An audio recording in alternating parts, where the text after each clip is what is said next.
Ahoj moji milí, jak se máte?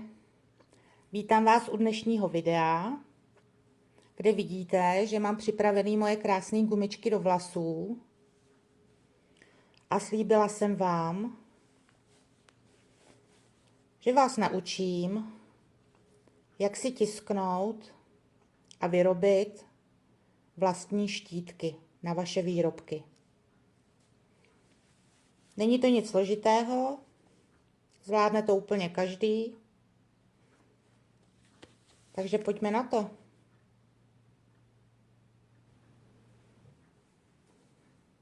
K výrobě štítků budeme potřebovat přenosový papír. Já jsem si ho objednávala na Allegru.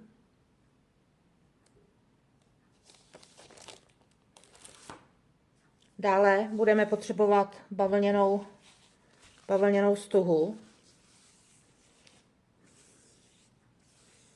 která by měla být tak široká, jak vy budete chtít široké štítky. Já jsem objednala šířku 2,5 cm a štítky stříhám takto.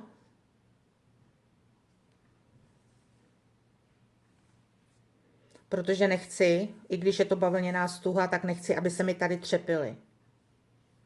Takže záleží na vás, jak si naplánujete, že budou štítky vypadat a jak je potom budete stříhat, protože někdo třeba si štítky tiskne takto a všívá je takto, s tím, že může být nápis tady i ze spoda a to si potom rozvrhnete ve Wordu, jak budete chtít, aby vaše štítky vypadaly a jakou vzdálenost dodržet mezi nimi, aby jste správně potom nažehlili. No a minule jsem vám ukazovala, že jsem si štítky objednávala. Ty štítky vypadaly takto a nebyly zrovna levné.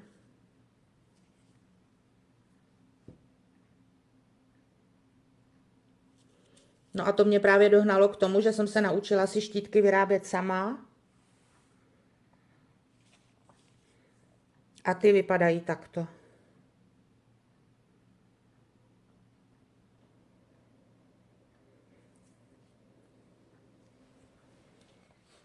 No a já vám ukážu, jak si ve Wordu vytisknout na přenosový papír váš náhled na štítky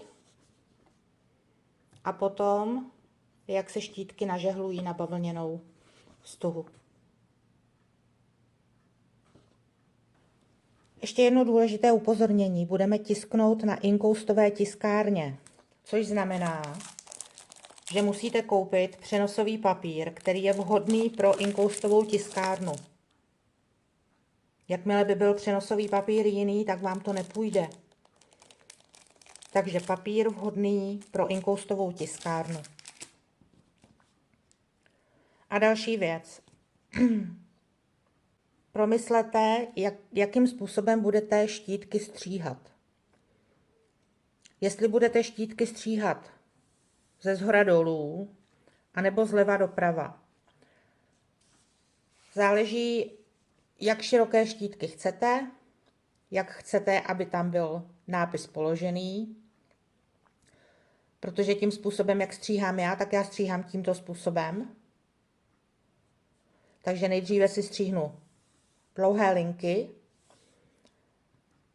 které potom nanesu na tu stuhu. A když už je zažehleno, tak pak stříhám takto. Pokud budete chtít mít štítky takto vložené do výrobků, tak pak je vhodné stříhat takto, s tím, že nažehlíte tímto směrem. A vlastně tam budete mít takhle ty nápisy. No tak myslím, že to je vše pro začátek a zkusíme si zhotovit náhled ve Wordu. Tak pojďte. Nacházíme se ve Wordu, kde jako první si zmenšíme okraje, takže klikneme na rozložení, vlevo na okraje a zvolíme úzké, abychom šetřili přenosový papír. Jako další klikneme na vložení a vložíme si textové pole na celou stránku, takže zvolíme nakreslit textové pole a nakreslíme si ho po celé stránce.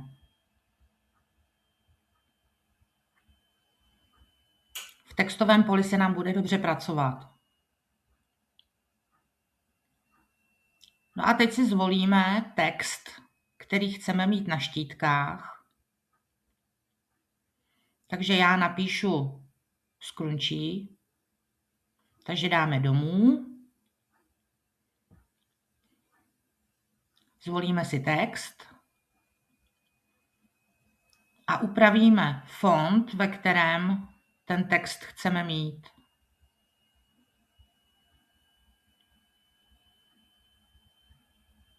Takže si zvolíte, jaký chcete písmenka a pak postupně nakopírujete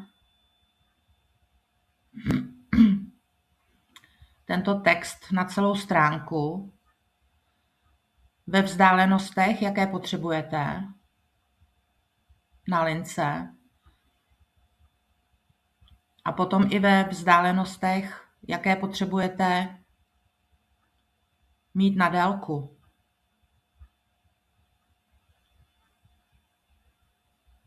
Takže kopíruji.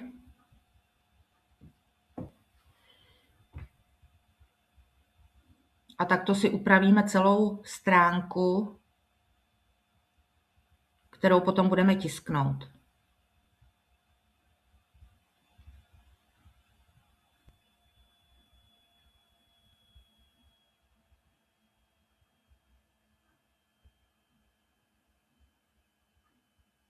Můžete si vynechat právě prostor i pro štítky na délku, nebo nemusíte, záleží podle vás, jak budete chtít, aby štítky vypadaly.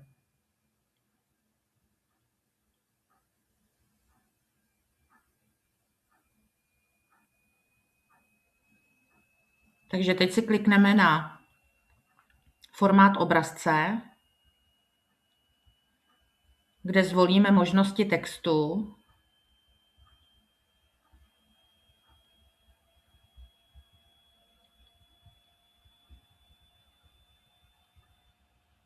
Prostorové otočení a otočení podle X zvolíme 180 stupňů a celý text se nám obrátí, což potřebujeme kvůli nažehlování. No a máme hotovo. Takže můžeme tisknout.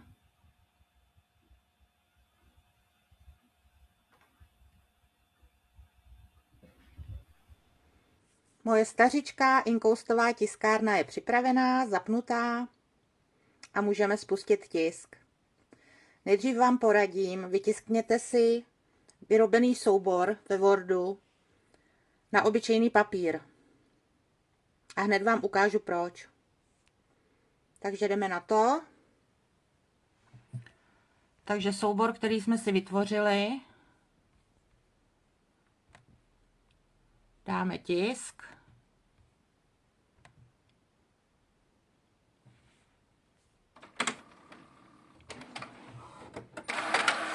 Už jede holka.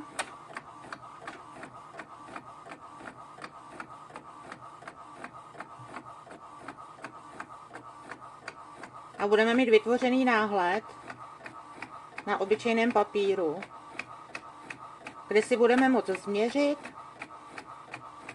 jestli opravdu velikost písmenek, šířka, délka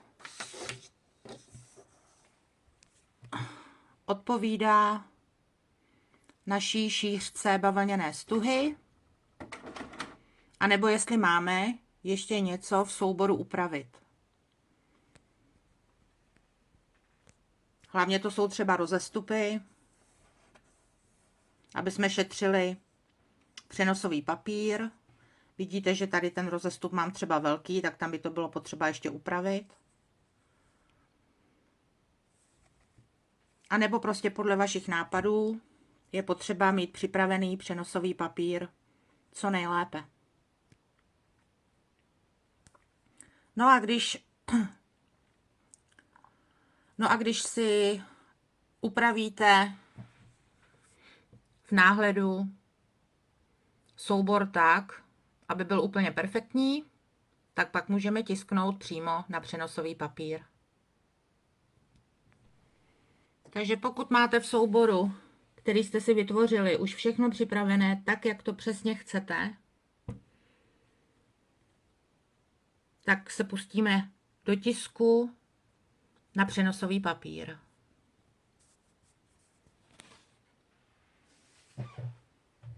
Takže přenosový papír má dvě strany. Jedna, na které má být tisk, a druhá, která má být ve spodu. Takže vložíme správně do tiskárny. Já vkládám tímto směrem.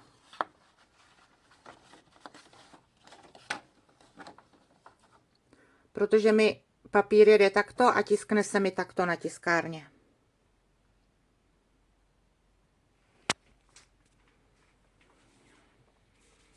Takže dám soubor a tisk.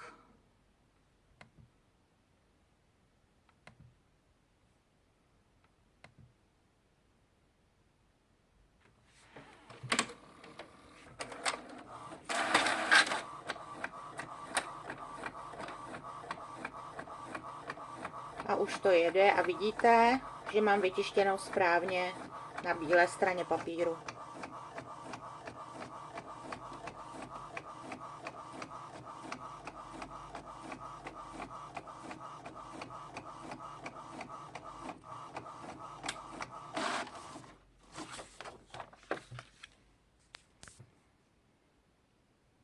No a správně bychom měli nechat ten inkoust na papíru chvíli zaschnout. Takže ho necháme chviličku odpočinout. Naše štítky jsou vytištěné na přenosovém papíru. Inkoust už zaschnul. No a my můžeme stříhat. Já osobně raději krájím, než stříhám, abych měla řez rovný. Takže nejprve si odkrojím okraje, aby nám tam nevadily.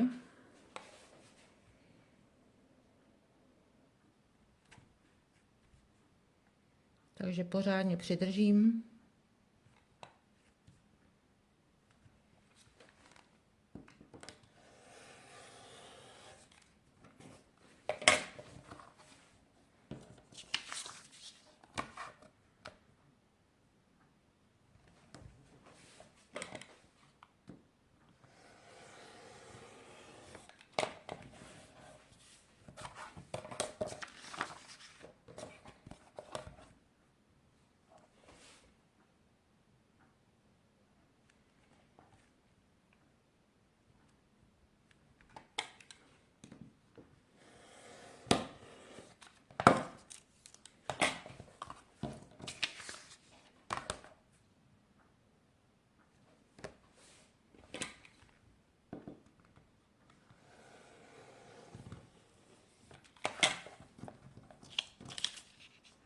Tak, špatně, musím znova.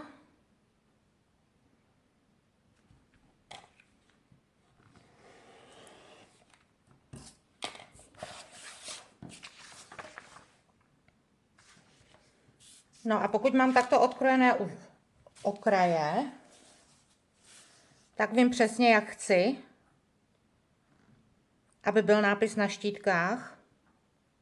Takže v mém případě budu krájet takto.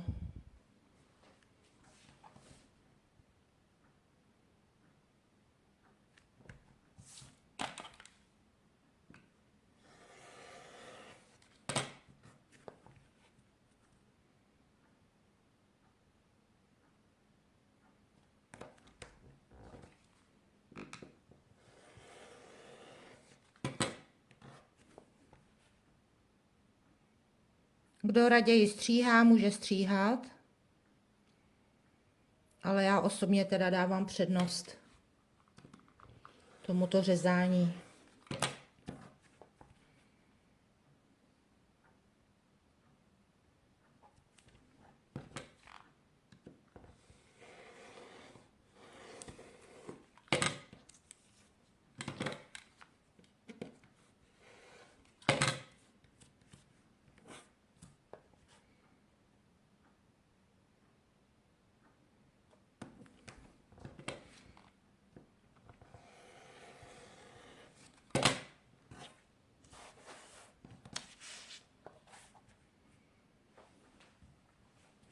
Takže si nařežte celý papír, jak potřebujete. A pak budeme nažehlovat. Tak a můžeme nažehlovat. Já nažehluji na starém bavlněném plátně, protože mám nový povlak na žehlící prkno a nerada bych si ho zničila.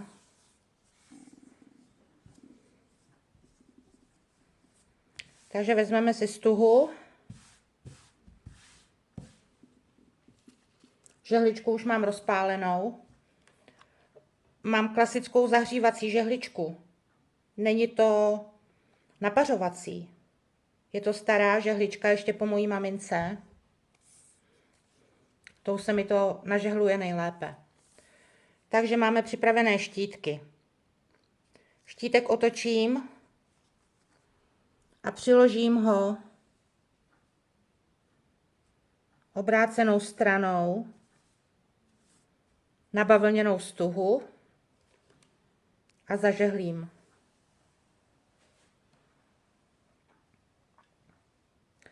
Na přenosovém papíru, když ho koupíte, tak máte většinou návod, jak dlouho zažehlovat. Takže tam postupujte podle návodu. Tak, zase si posunu kousek, vezmu si další a zase zažehlím.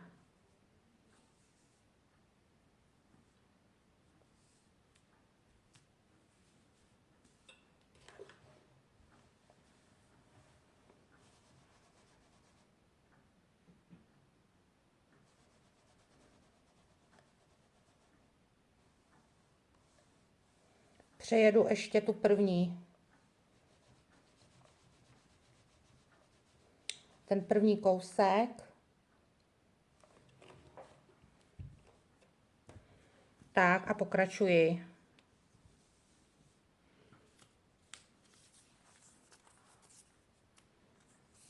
Vezmu si další štítky a opět nažehlím.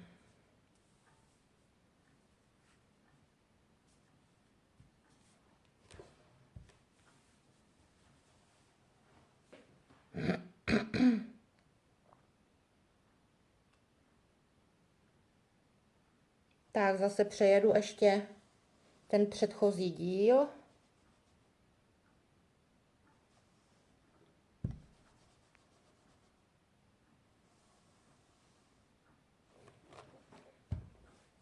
No a pokračuji dál. Ještě zažehlím jeden.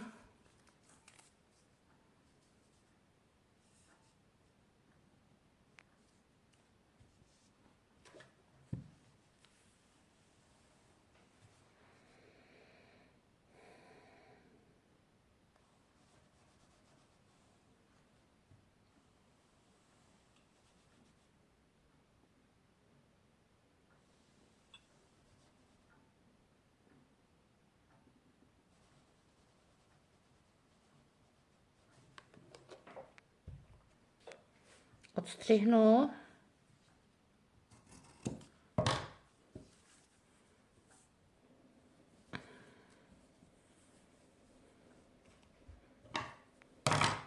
A naposledy zafixuji.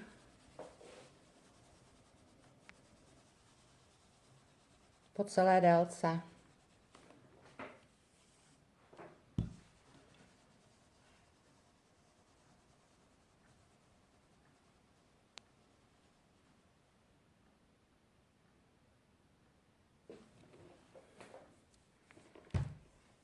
Tak a nechám vystydnout. A pokud už vám vystydly první, tak opatrně papír odlepíme.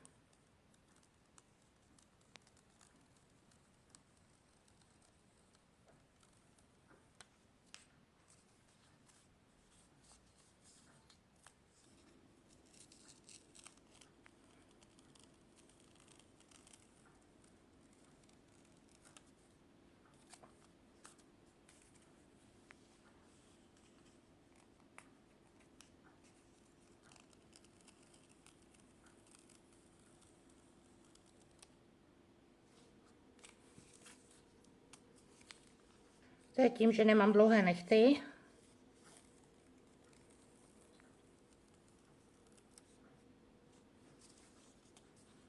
No a myslím, že to dopadlo perfektně. A poslední fáze, v mém případě,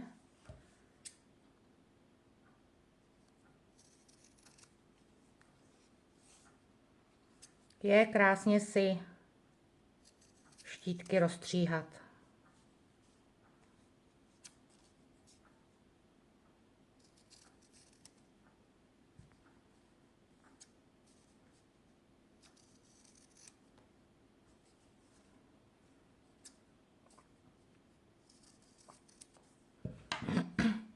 Tak myslím, že se povedly. Povedly se i vaše štítky? Napište mi do komentářů. A přijďte příště, protože příště pro vás budu připravovat návod na tenhle krásný háčkovaný lapač zlých snů. A tentokrát budete mít návod i se zavěšováním peří. Tak jo, mějte se krásně a ať se vám daří. Ahoj!